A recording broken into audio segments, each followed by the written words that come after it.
I first met David 16 years ago. He was living here in the leafy Surrey suburbs with his parents Peter and Kathleen and his sister Julie. I think David likes a challenge. And I think because he's probably the first comedian. Yeah, I can't think of anybody. I can't think of anybody else. Or actor, or I can't think of anybody who's high profile like David is at the moment, who's put themselves through something like that. He is a great perfectionist. Yeah, I was going to say that. A great perfectionist. If he's going to do something, it's going to be done right. How do you think he'll feel if he doesn't make it? He will be despondent. He'll be so distraught. He will be very low, very despondent, very down about it. So, obviously, he will bounce back out of it. He'll get over it. That's it. But at the time, you know, his mum will have to give him a cuddle.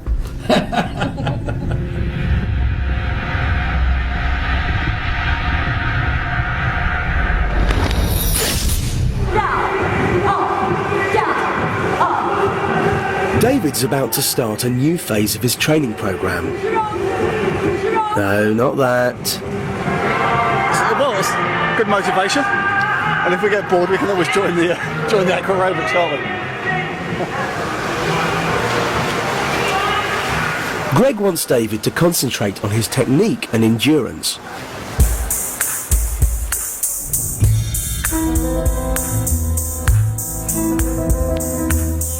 Even though we're on tour, almost every morning David has to find the nearest pool and swim hundreds of lengths. Up, down, oh, isn't it boring? Much more fun lying in bed with a bag of crisps. And every week Greg increases the distance David has to swim. Okay, so 300, 700. I've only got to do 4,200 metres, so it shouldn't take me too long. I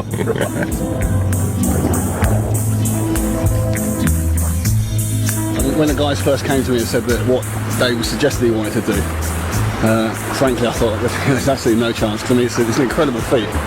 Being able to swim across a channel, or even attempting to swim across a channel, is really something special. But his level of dedication and his commitment is truly remarkable. Wherever possible, they save their pay and entry fee and swim in the open water. Oh, it looks so inviting.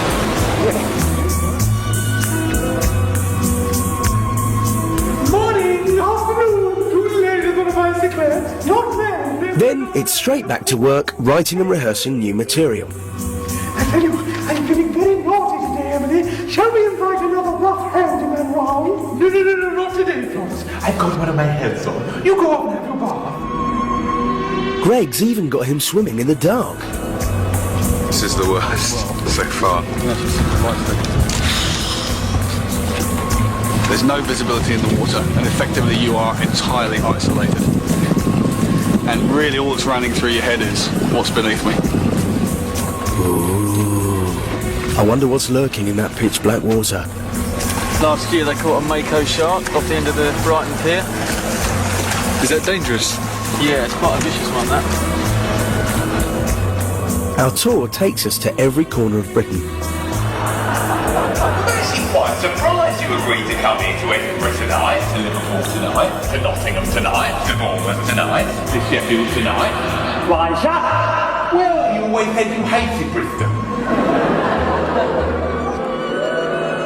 It's so easy waking up the morning after a show to think, oh, well, not today, I don't want to do it today. I'm tired today, but no, I'm going to go up, out, in that pool, 2 hours, 3 hours, whatever. And by the end of it, I always felt better. In Manchester, the pool manager Craig Hurst swam the channel in 1995. He's eager to tell David about his 16.5-hour ordeal.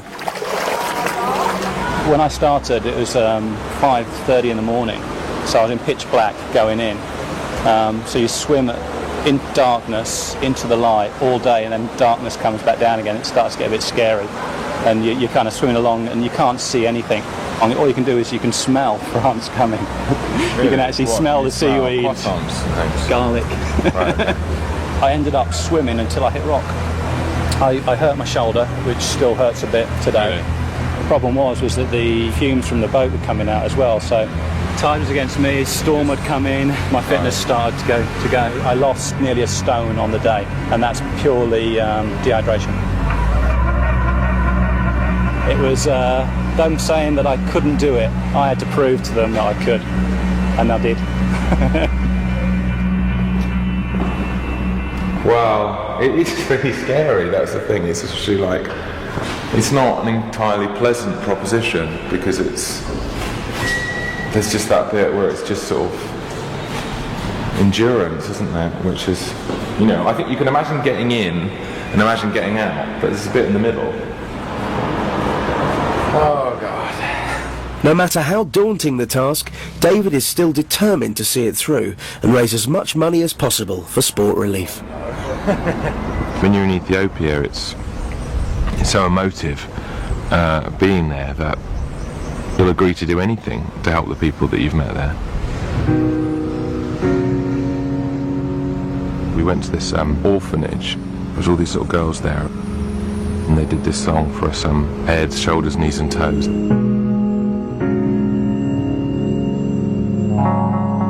And then the person who ran the orphanage told us that every single girl in that room had been raped or sexually abused on the street.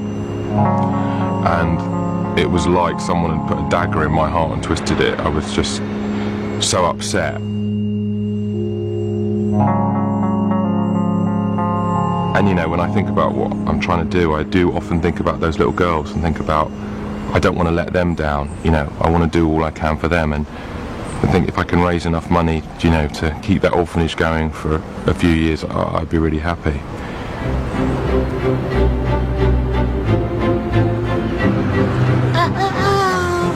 3, 2, 1, you're back in the room. What are you staring at? I'm just leaving. What are you staring at? Ah, aren't they great? We love our fans.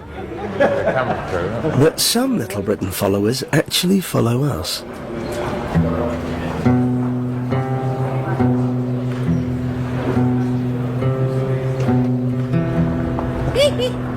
Hello there.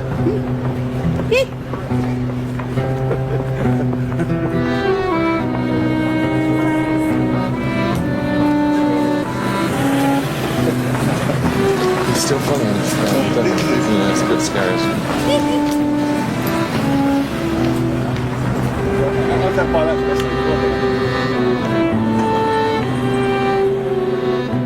Sometimes the only place to escape to is backstage. Prime Minister was running out of time to bring round opinion. Oh yeah, it's much easier being somebody else. I really love that. I love putting on the disguise and looking in the mirror and feeling like I'm somebody else.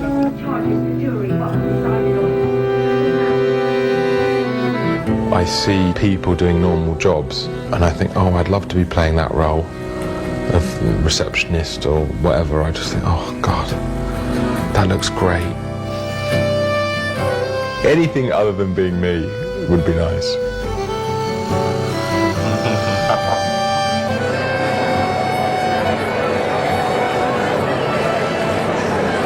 To be honest, you just get a bit more needlessly nervous.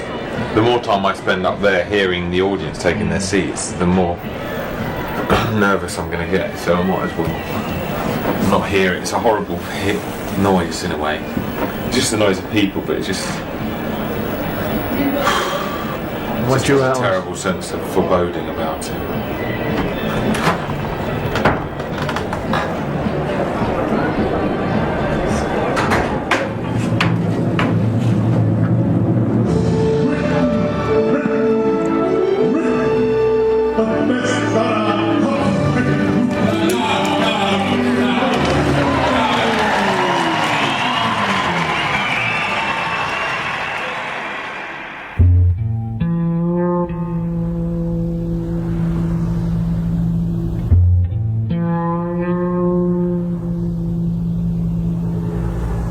Five months of a grueling tour and intense training is taking its toll on David.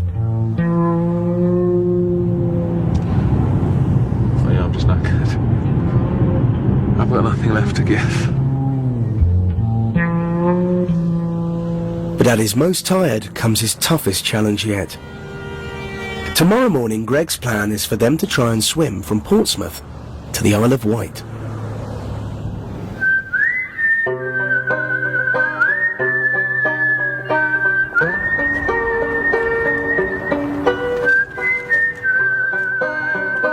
It's 7 a.m. and Greg and David meet at an empty car park near Portsmouth. Greg's promised him a special treat. So it's so unglamorous, isn't it? We found a nice corner of a deserted car park to grease up. It's just... it's a different life for me, this. I'm going with... It's David's first sea swim without a wetsuit. Those beautiful man dash say.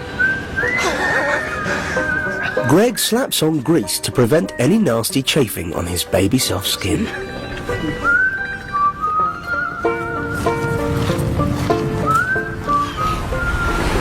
It's going to be cold, it's going to be windy, and it's going to be wavy, and it's not going to be very pleasant. Sorry, there you go, David. It's going to be easy. It's going to be a good swim today. Although the Isle of Wight is only 4 miles away, the strong current will make it feel much further. The sea is really choppy and the water temperature is a mere 12 degrees. That's the same as a cold bath. Sounds inviting, doesn't it?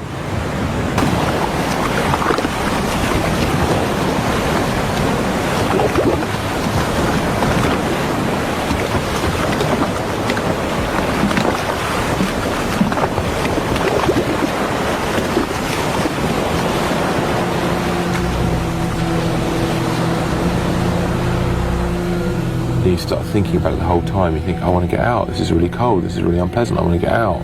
As much as possible you want to turn off those thoughts, but the cold is a constant reminder that you are in some sort of pain or discomfort.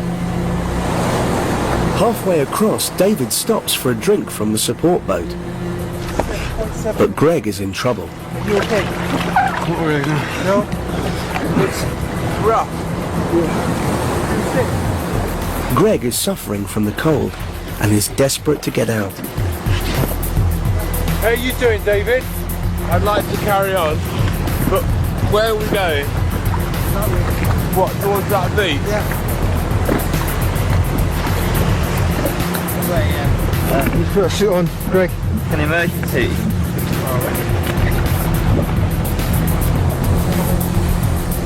Greg's body temperature has dropped dangerously low. He has hypothermia.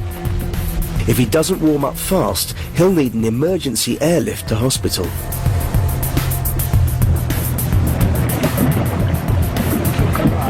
What day is it? Saturday.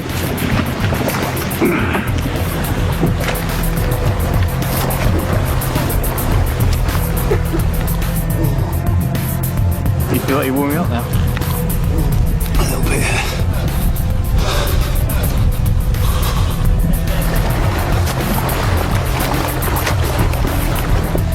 He is tough, there's no doubt about it. More than anything, he's bloody tough.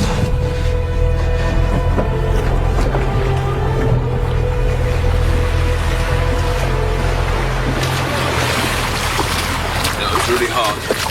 That was really rough. Is Greg okay? He had to get out, get on the boat. Because it was just so rough. It was really disorientating as well. Because, you know, you can see so little. You know, your goggles steam up and the waves and the boat moving around. It was really hard. What time was it? That was 2 hours. Okay. It's really, really rough out there. It doesn't look it here, but in the really hard conditions.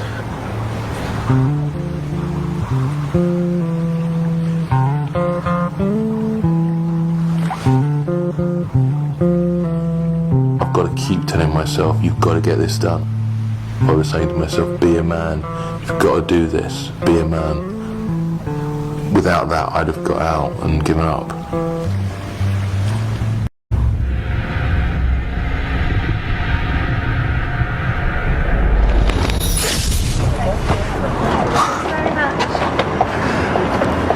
That's what I've got to do. Just smile. Okay, do you want to lead the way? Let's go. It's now too late for David to back down, because today the story goes public. He does back-to-back interviews for TV, radio and newspapers.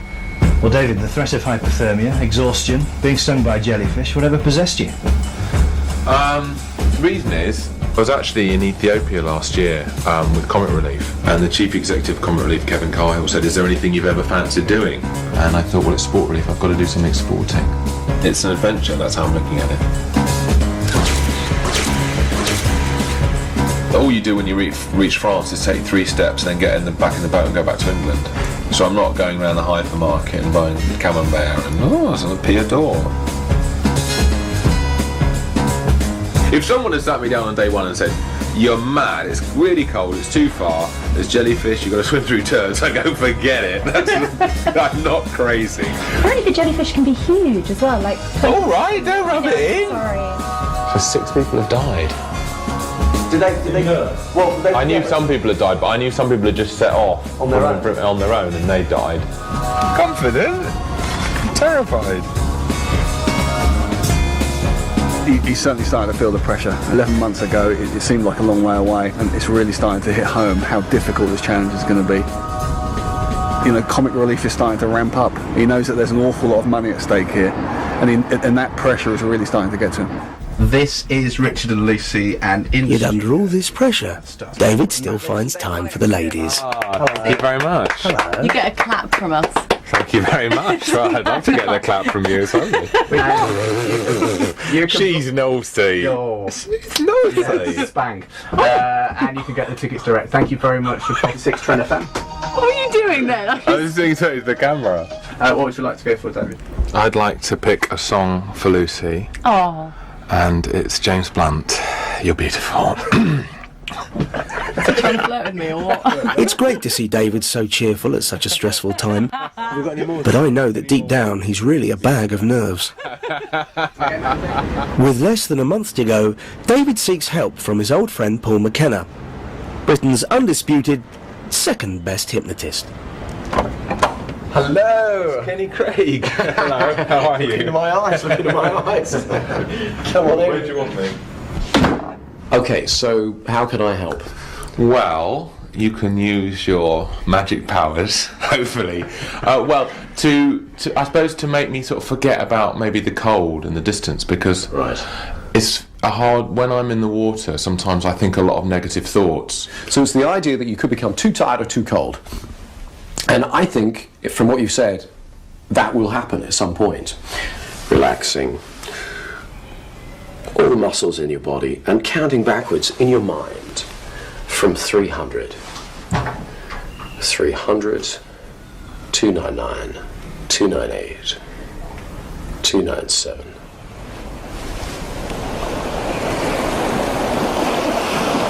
You can create a strong belief in your ability to swim the channel.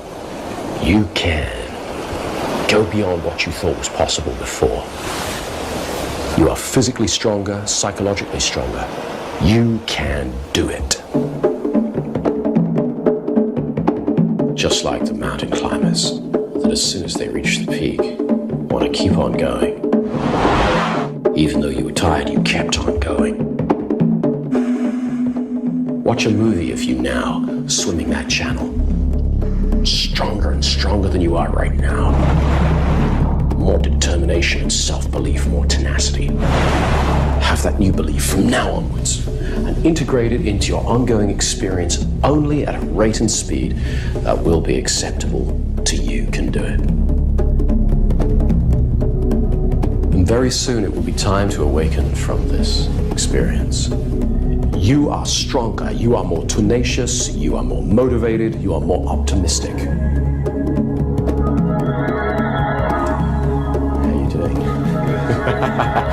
God, that was great. I mean, you went straight into the zone. That was really away, yeah. I think you're in great shape for it, actually. You know, I mean, it doesn't mean it isn't going to be a big challenge. You know, good luck. Thank you very much. All right, David. That's your fee. That's what usual. That's for 2 sessions, that is. You can come back and get on. Thank you very much.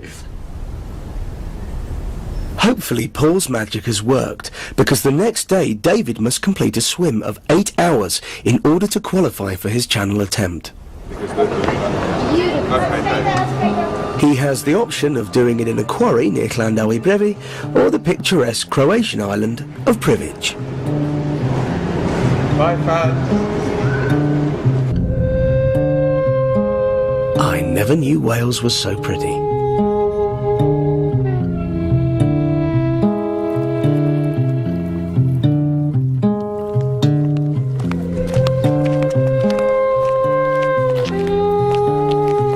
It's just such a long amount of time because it's 8 hours. It's like, you know, it's like getting into the office, having a cup of coffee, reading a bit of the paper, sitting down, saying hello to Jill and accounts, and then doing a little bit of work, popping out to Pret a Manger, having a nice little bit of sushi, popping back to the office, stealing some stationery, getting off with Mike,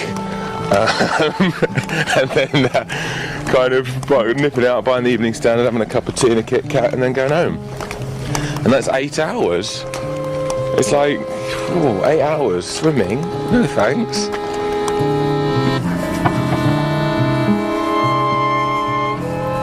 Here we are again.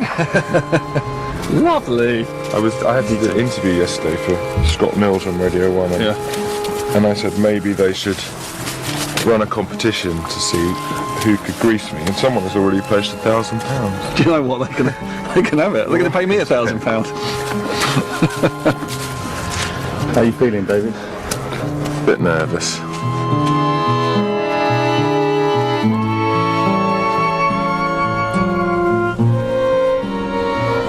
Good luck, mate.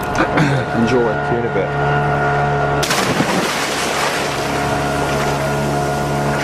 Today, David must swim the equivalent of halfway across the channel. But the water in Croatia is warmer and the currents are nowhere near as strong.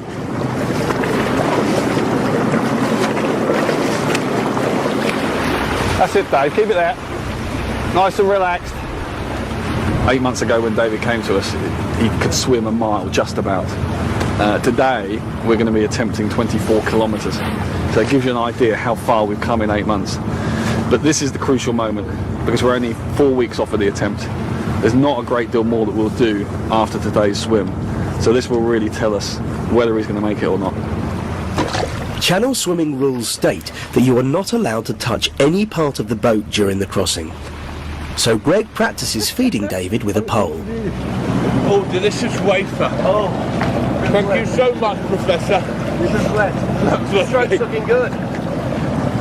David's now been alone in the water for 2 hours, and so far, so good. But this is not only a physical test, it's a mental one too.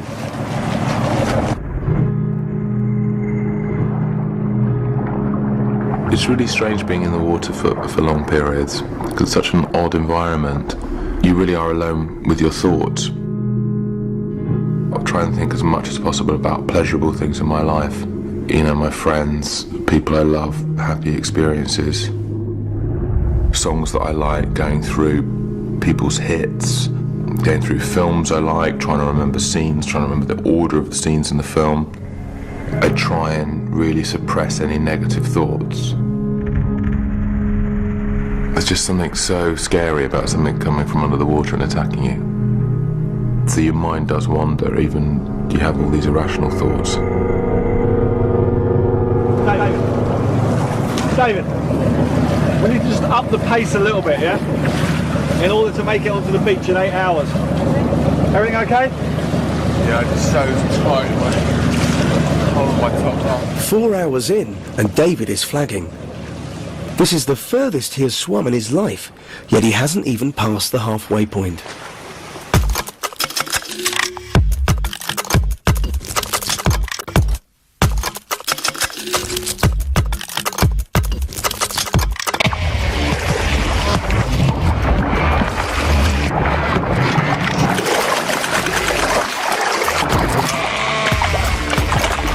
As you enter a kind of dream state, my thoughts were quite sort of delirious, really.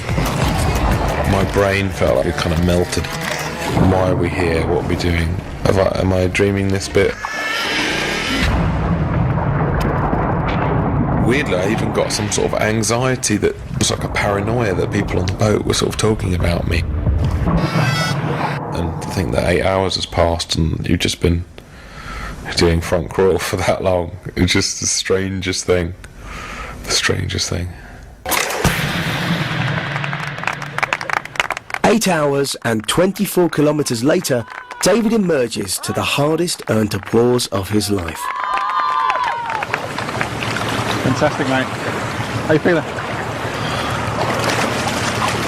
How you feeling? Tired. Yeah. Great work, mate. Bloody great work. Well done. Fantastic work. God. Brilliant. 8 hours, mate. Fantastic work. It's a bit different, 8 hours. Yeah. Yeah. It's just that malaise, isn't it? It just sort of creeps on you and gets you and gets you. Yeah, it's really relentless. Yeah. Yeah. Got your massage sorted out at 6 o'clock. Yeah. Really? Yeah. Who's doing it? Got some lad over from the hospital. Oh. So he's he's coming over especially for you. Oh, that's nice. Yeah, we'll do. Right.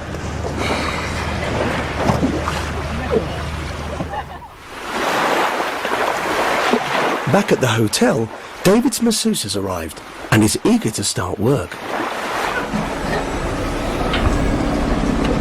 Let's do it. Let's go. Come on. Come on.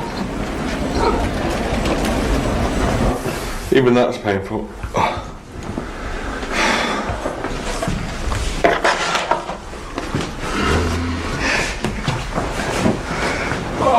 Shall I lie face down?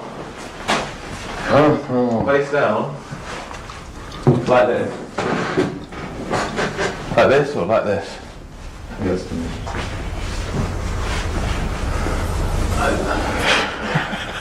You sure this is a massage? I think it's a massage, I'm not sure. I'm looking forward to it, whatever it is. Get on it. Oh, yeah. Won't be long.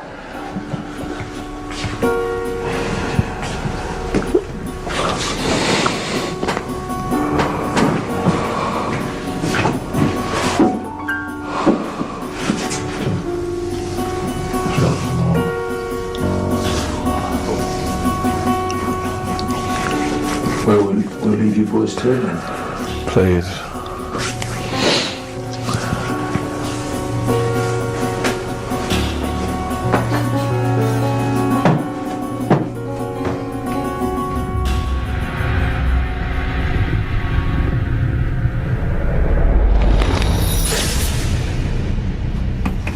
Well, I won't see you then.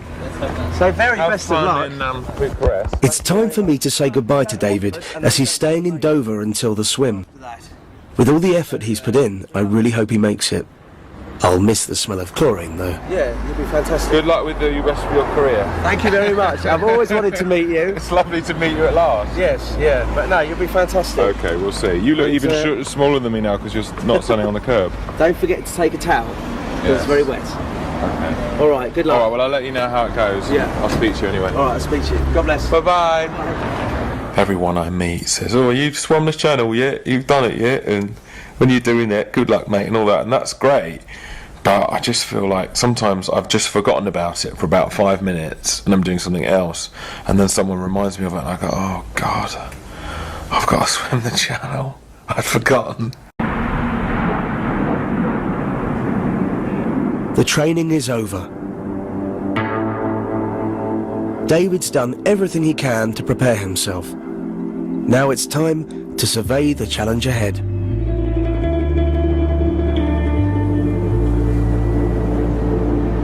Well, this is the first time I've really had a look at the distance properly in it, and I feel quite sick with the enormity of the task because I can just about make out France, but it's quite hazy. And there's just a great big expanse of water. It just looks so far away.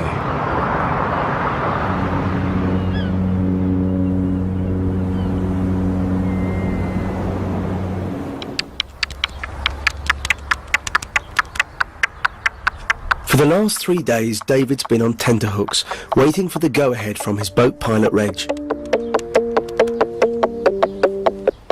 Every evening between 7 and past, he receives the call telling him if the weather conditions will allow an attempt in the morning or if he'll just have to keep on waiting.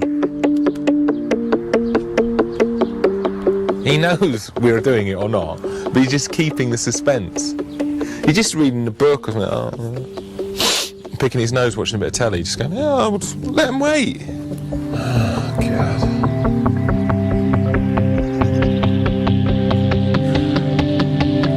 So waiting to hear if you're going to be executed or not. Well, I imagine. I've never been in that situation. But yeah, I just feel really sick.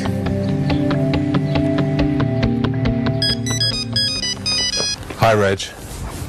It's David. How are you? Yeah.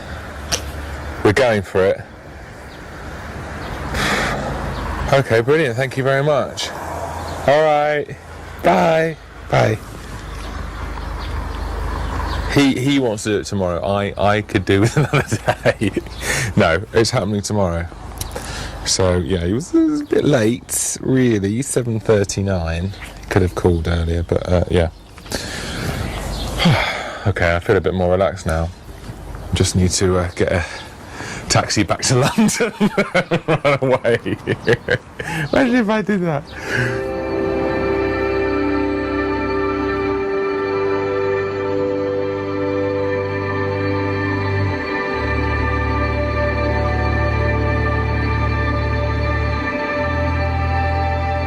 It's 4 a.m. on Tuesday the 4th of July. I didn't really sleep, but I rested. How are you feeling? I feel sort of ready to accept my fate, whatever that might be.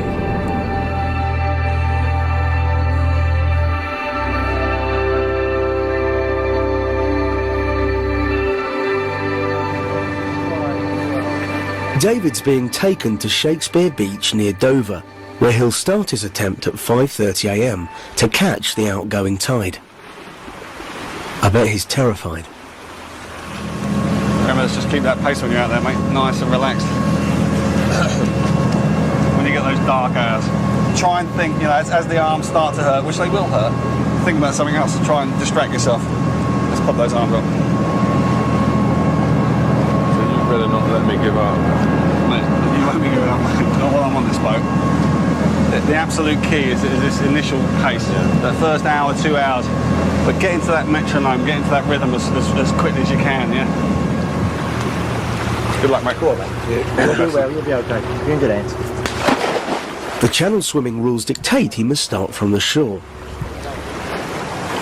His mum and dad are there to see him off. Right, I've done it. Got there. Made from France. Best of luck, son. I don't see you again.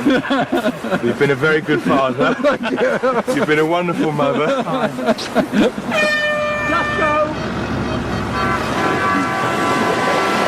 This side, which side? This side of the boat. Good luck.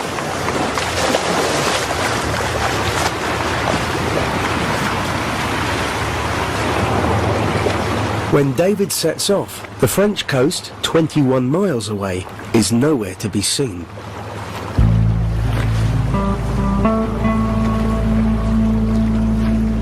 The gods must be smiling on David. It's sunny and calm.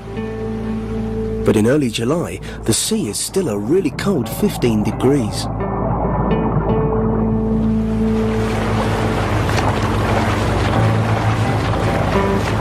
He's doing exceptionally well, 3.5 miles in 1 hour and 30 minutes. So he's bang on pace, just slightly above the pace that we sort of set for it, but I mean, it's a perfect day. Away from the coast, David's entering the busiest shipping lane in the world. 1,000 vessels a day plough through the Dover Straits. So David's boat pilot has to skillfully navigate him a safe passage. They say it's like escorting a snail across the M25. David's been swimming for over 2 hours, and thanks to Radio 1's live broadcast, the sponsorship money is starting to pour in. David! We've had £334,000. Just from you? Not just me, no. Keep it coming. Keep going. All right, I will. David can no longer see the cliffs of Dover, but nor can he see the French coast. After 5.5 hours, he's reached the middle of the channel.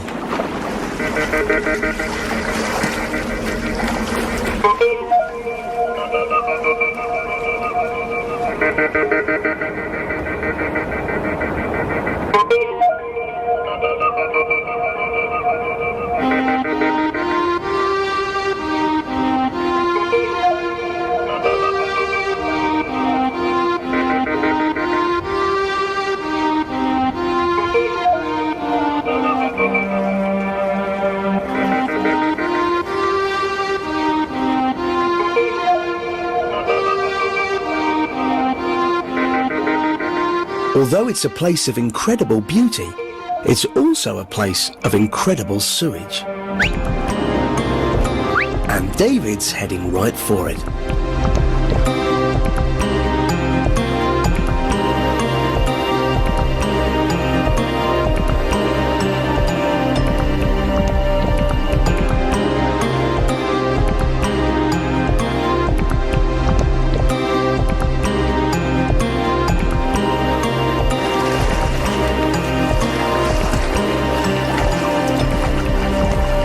He's been out there a long time. He's cold, he's sore, he's hurting, and it's still a long way.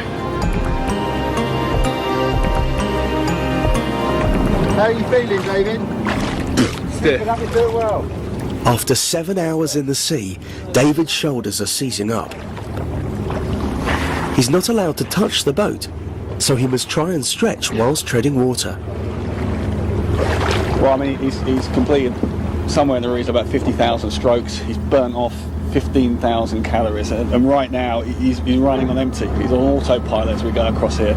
And this is the classic region where swimmers get pulled out, where they simply cannot go any further. Just so starving. Yeah, and he's just filling that stomach a little bit.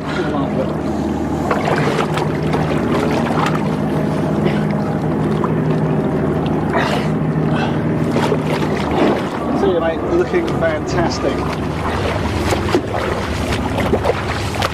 David's slowing down.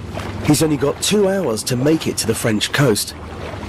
Otherwise, the tide that has been helping him towards France will change, and he'll be swept back out to sea. He's started to drift off the pace, and that's really going to be important for us because we need to get this tide to shoot us into Cape Grenez. So what I'm going to do, I'm going to get in now and actually just try and lift that pace for him, and he can use me as the pacemaker as we're going through. If you miss the tide, what could happen? Well, it's all over, frankly. You can't swim against the tide because the tide is moving faster than he's swimming. So if we miss the tide, he's either going to be in the Bay of Biscay or he's going to be back in the boat having not made it.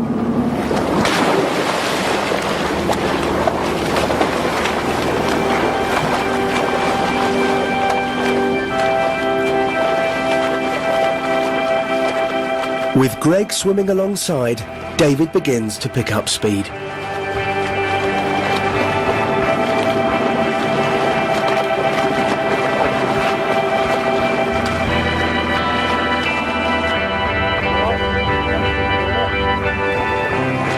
Seeing the French coast gives David a second wind.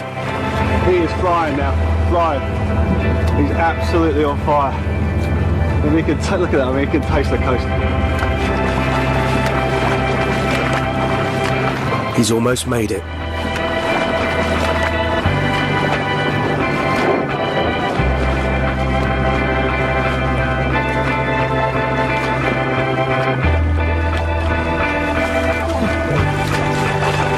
There are no beaches, so David must try to clamber onto the rocks and get his whole body out of the water to officially complete the swim.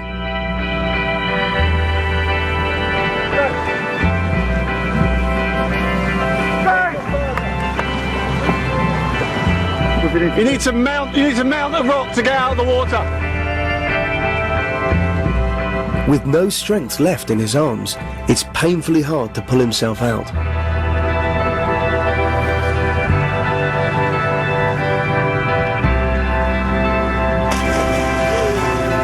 You need to get out of the water.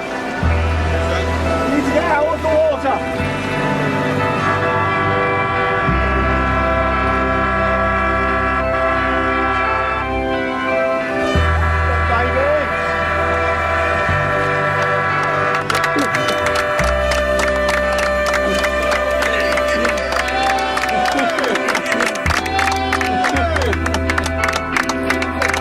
Awesome, mate. Textbook. Awesome. Very good. Time. No, that's right. It's awesome. Hold in there. That's it, mate. Sit on the deck there. That's it, well done. How do you feel, David? But please. I can't believe David has swum the channel, and in 10.5 hours. My hero. It's hard. It's mad, isn't it? What does it mean?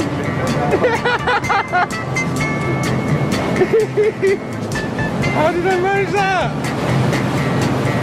Hey, I'm not dreaming this, are we? We did do it. We've done it, mate.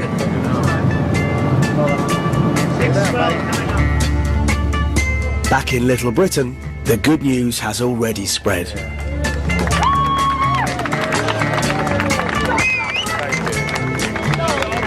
Don't think now that this is something I'm going to be doing, like going up Everest and going to the North Pole. That's it. Shelley, thank you. But tattooed on, there we are. That pen's not going to work on it, I'm sorry, mate. Cheers, mate, thank you very much. Thanks a lot.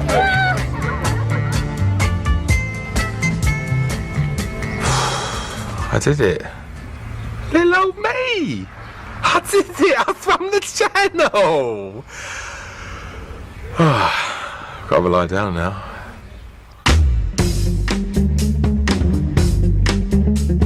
David has raised over £500,000 for sport relief. Go on, help him raise a bit more.